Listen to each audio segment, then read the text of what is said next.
Uwi muna ako, bibili ako ng pagkain ni Blue para may pagkain sa mamaya bago na lang ako bumalik ng biyahe. Hi, babe. Lapit lang sa bahay kaya iuwi ko muna. Hindi ko maiwanan ng pagkain, walang fast food. Cuties. Tuna.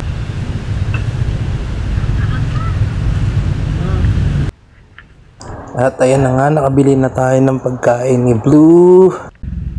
At ayan, nakauwi na tayo ng bahay. Papark lang ako saglit. At ayun na nga, nakapark na ako. Hubating ko lang yung best ng Mubit. Blue!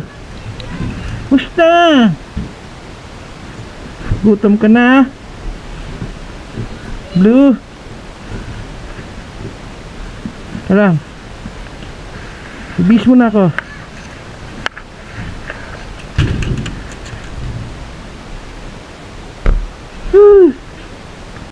Yan na nga, napagubad na ako ng t-shirt. Pagpasensya nyo na. Alam kong hindi maganda yung katawan natin. Medyo chabilito tayo.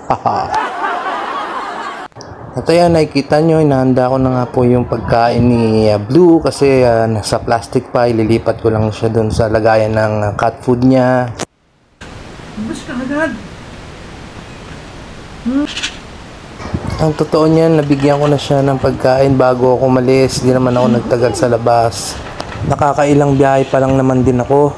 At nang naubos na yung pagkain niya siguro, at agad naman siya lumapit sa akin at binuhat ko para lambingin, para i-pet siya. Na-miss ko siya. At ayan, di ko na po nagawa magbihis kaagad dahil sunod ng sunod. Napakakulit pero malambing. At ayun, na-share ko lang. Pilak nga pala, peace out!